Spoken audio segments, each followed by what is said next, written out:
Demikianlah Injil Yesus Kristus. Berbahagialah setiap kita yang mendengarkan firman Tuhan dan memeliharanya. Haleluya.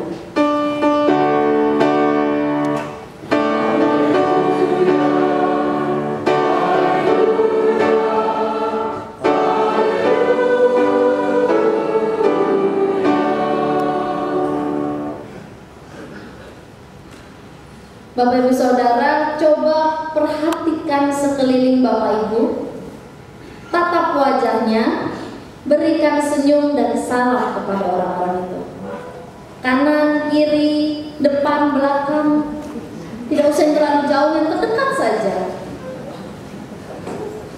Berikan senyum dengan ramahnya, dengan tulusnya.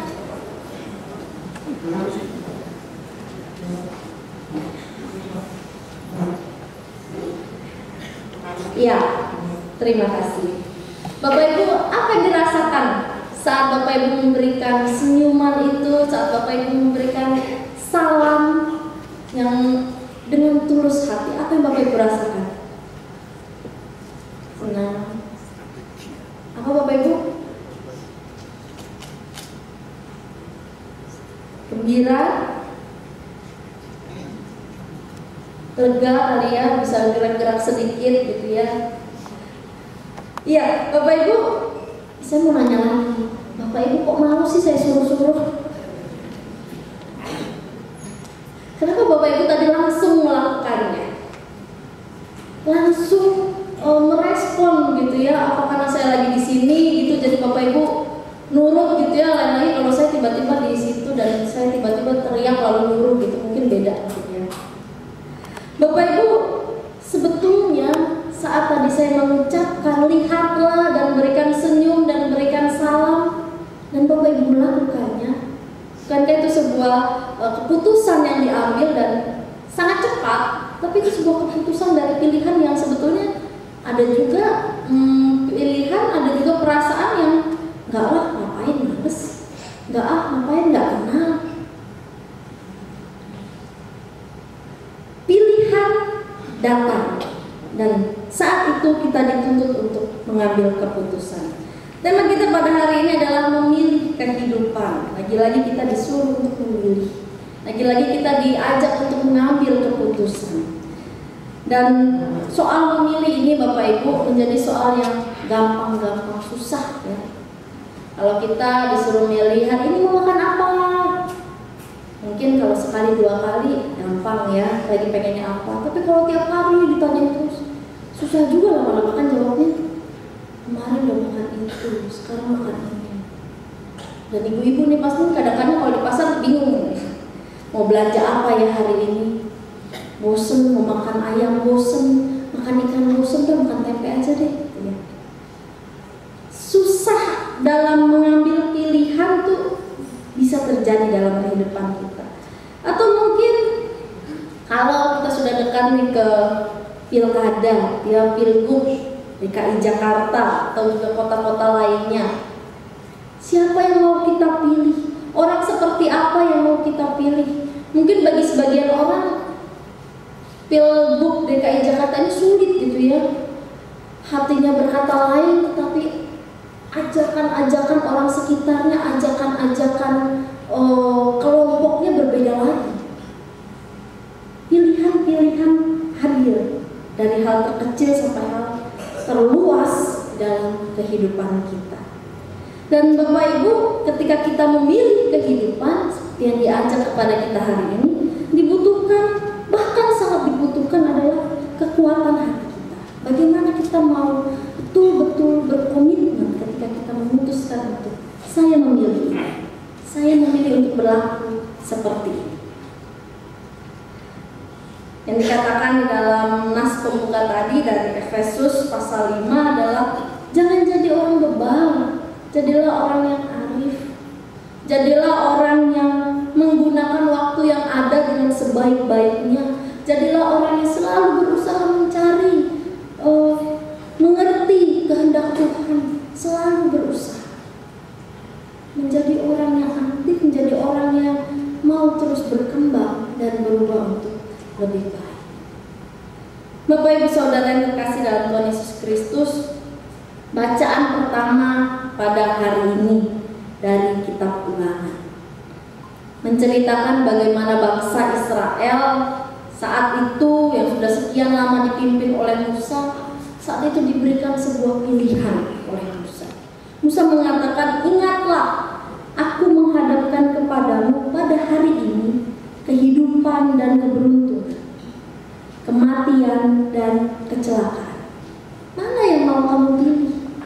Kehidupan dan keberuntungan atau kematian dan kecelakaan?" Bangsa Israel diperhadapkan dengan dua pilihan. Dan memang betul kalau kita baca dari ayat yang sebelumnya, ayat yang ke-11 sampai 14, Musa nggak bilang pilihan ini bukan pilihan yang jauh, bukan pilihan yang di awang-awang. Pilihan ini pilihan yang sangat dekat dengan kehidupan kita sebagai bangsa Israel. Mengapa dikatakan demikian?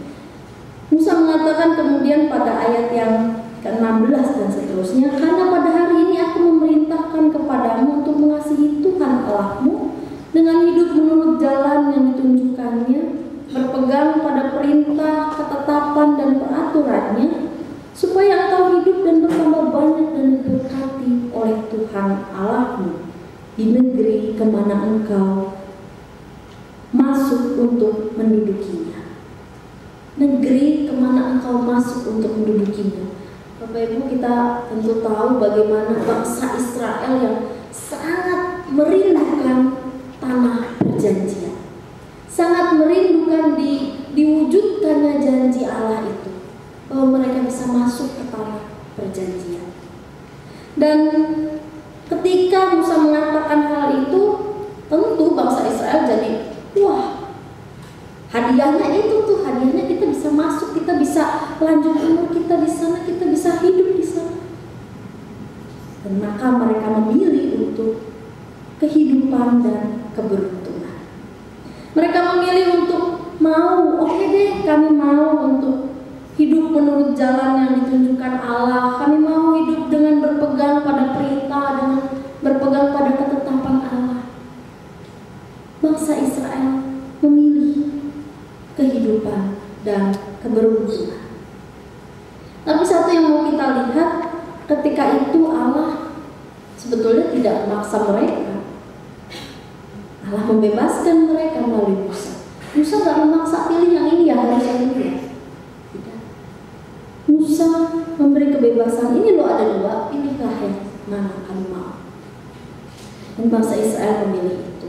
Dengan segala konsekuensi yang harus dilakukannya, dipilihlah oleh bangsa Israel. Bapak Ibu, saudara yang terkasih, ketika bangsa Israel memutuskan untuk memilih itu, tentunya konsekuensi itu menjadi janji juga bagi bangsa Israel. Menjadi janji bahwa mereka betul-betul akan melakukan perintah Allah. Sampai-sampai pada bagian-bagian berikutnya, bangsa Israel di tengah perjalanan menuju tanah perjanjian itu terus diingatkan, ini loh hukum Taurat yang harus kamu lakukan, ini loh ketetapan yang harus kamu ikuti. Mereka terus diingatkan, karena itu janji mereka, itu yang sudah mereka katakan, itu yang sudah mereka pilih. Diingatkan terus menerus.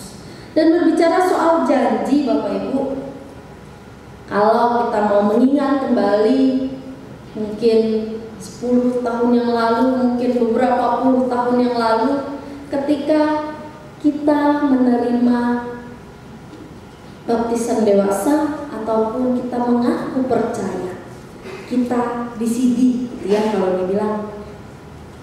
Ketika kita menerima baptisan itu, ketika kita ditanya oleh bapak atau ibu pendeta yang melayani, apa ada yang masih ingat apa kira-kira pertanyaan dari pemimpin liturgi saat itu? Saya akan bacakan. Ada beberapa pertanyaan yang ditanyakan. Salah satunya adalah, apakah saudara dengan tulus hati dan dengan segenap jiwa berjanji memegang pengakuan itu dengan meninggalkan hidup lama dan hidup mengikut Yesus sebagai juru selamat dan menjadi saksinya?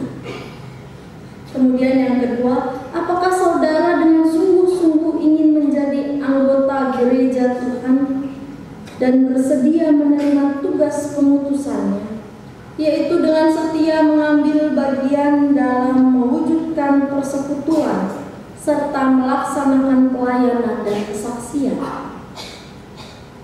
Pertanyaan itu dilontarkan kepada setiap orang yang akan dibaptis, yang akan disidik. Dan jawaban pun diminta dari setiap orang satu persatu. Di dalam buku liturgi yang terbaru, jawabannya adalah, ya, saya percaya dan berjanji. Setiap orang yang dibaptis saat itu, setiap orang yang disidi saat itu mengatakan, saya percaya dan berjanji. Aku mau melakukan. Aku mau meninggalkan hidupku yang lama. Aku mau menjadi saksi dari Yesus Kristus. Aku mau setia mengambil bagian dalam mewujudkan persekutuan, dalam melaksanakan pelayanan dan kesaksian. Dan Bapak Ibu, kita berjanji saat itu.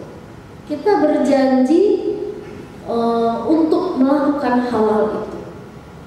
Tapi satu yang saya mau tanya, apakah kita betul-betul berjanji? Apakah kita betul-betul meresapi kata-kata itu? Makna dari pertanyaan-pertanyaan itu? Ataukah itu hanya sebagai formalitas bagi kita yang sudah memakai baju putih-putih lalu duduk di depan dan berdiri, diberikan mic satu persatu, lalu bergantian gitu ya menjawab, ya saya percaya dan berjanji, digeser lagi mic-nya, ya saya percaya dan berjanji? Ataukah hanya demikian? Pernyataan janji kita seperti bangsa Israel, kita diminta untuk menepatinya, kita diminta untuk, kamu sudah berjanji, lakukanlah itu. Kalau itu hanya kita lakukan satu kali begitu ya, berapa puluh tahun yang lalu. Tetapi ada satu lagi yang kita lakukan setahun minimal 4 kali, Bapak Ibu. Perjamuan kudus. Di dalam perjamuan kudus, sebelum perjamuan kudus pasti dilaksanakan persiapan perjamuan kudus gitu ya. Pada minggu sebelumnya, Sensuramoro, penatua akan memimpin kita semua untuk merenungkan kembali, melihat diri kita kembali. Dan pada salah satu pokok dari isi Sensuramoro itu mengatakan demikian. Ketika kita bersatu dengan Kristus, roti hidup yang dipecah-pecahkan bagi dunia ini, kita pun dipersatukan dalam kematian dan kebangkitan Kristus. Dipersatukan dengan Kristus berarti diutus untuk mengosongkan dan menyangkal diri, memikul salib dan mengikut Kristus. Dipersatukan dengan Kristus berarti diutus untuk memberi hidup kita demi keselamatan dunia. Marilah kita merenungkannya. Apakah dalam persekutuan dengan Kristus saudara mau berkorban dan menjadi berkat bagi sesama saudara? Apakah saudara menyadari bahwa sebagai anggota tubuh Kristus di tengah dunia, saudara menjadi mata dan telinga bagi Kristus yang melihat dan mendengarkan, serta peduli terhadap kebutuhan dan masalah sesama saudara? Sudahkah saudara menjadi mulut bagi Kristus yang menyuarakan kebenaran dan keadilan dalam lingkungan saudara? Sudahkah saudara menjadi tangan bagi Kristus yang berkarya memperjuangkan damai sejahtera di bumi? Dalam setahun minimal 4 kali kita mendengarkan kata-kata ini. Tapi sekali lagi, apakah itu hanya menjadi kata-kata yang ya kami lagi disuruh dengerin para penatua ngomong, jadi kami duduk diem deh, gak apa-apa deh saya duduk diem aja. Saya merenung atau ngelamun beda-beda dikit kayaknya kelihatannya gitu ya. Nunduk, diem, antara merenung dan ngelamun juga kita tidak tahu. Tapi apakah perkataan itu, pernyataan itu, kalimat-kalimat itu betul-betul kita resapi, betul-betul membuat kita memeriksa diri kita, ataukah sekadar lewat? kita berjanji, saat-saat kita diingatkan kembali akan janji kita, kita mau diminta, kamu sudah memilih itu, lakukanlah apa yang kamu pilih itu. Bapak Ibu Saudara, di dalam bacaan kita dari bacaan Injil Matius pasal yang kelima, di sana dituliskan bagaimana Yesus yang saat itu di dalam khotbah di bukit menyampaikan apa sih yang mesti dipegang oleh para pengikutnya itu, apa sih yang mesti dipahami dengan benar, dipahami dengan betul-betul oleh para pengikutnya. Yesus mengatakan 4 hal pada bacaan kita hari ini. Yang pertama adalah soal membunuh. Bagaimana seseorang membunuh orang lain. Bagaimana seseorang kemudian dinyatakan untuk dihukum karena dia membunuh. Yang kedua adalah soal berzina. Bagaimana seseorang dinyatakan berzina. Yang ketiga adalah soal perceraian. Dan yang keempat adalah soal sumpah palsu. Bapak Ibu Saudara, kalau kita lihat pada bacaan dari bagian dari bacaan minggu lalu, pada ayat yang ke-17 pasal yang kelima, janganlah kamu menyangka bahwa aku datang untuk meniadakan hukum Taurat atau kitab para nabi. Aku datang bukan untuk meniadakannya, melainkan untuk menggenapinya. Yesus sendiri sudah membuka perikop ini, membuka kata-katanya dengan pernyataan bahwa aku bukan untuk meniadakan loh, aku bukan untuk menyalahkan loh, bukan untuk menghapus loh, tapi aku mau menggenapinya, aku mau memberikan makna dari setiap hukum yang ada. Jangan membunuh dalam hukum Taurat, tetapi Yesus ingin mengingatkan bahwa jangan membunuh di sana bukan sekedar membunuh secara daging, membunuh secara tubuh begitu ya, misalnya orang ditembak, orang ditusuk begitu lalu kemudian meninggal. Tidak hanya itu, tetapi membunuh di sini yang pertama Yesus katakan adalah setiap orang yang marah terhadap saudaranya, siapa yang berkata kepada saudaranya kafir, siapa yang berkata jahil, kata-kata, ucapan seseorang, Yesus katakan itu pun bisa membunuh saudara, itu pun bisa membunuh sesama. Jangan membunuh di sini juga berarti bahwa jangan bunuh karakter sesama. Seorang yang dibunuh karakternya bisa jadi dia adalah seorang yang awalnya memang memiliki perbedaan begitu ya dari orang-orang di sekelilingnya, dia mungkin hanya sendirian daripada orang-orang lain yang kelemahannya tidak sama seperti dia misalnya. Kemudian dia dibully, dia diejek, dan ketika itu karakternya bisa lama-lama mati. Dan Bapak Ibu, Yesus mengingatkan jangan membunuh dengan cara demikian.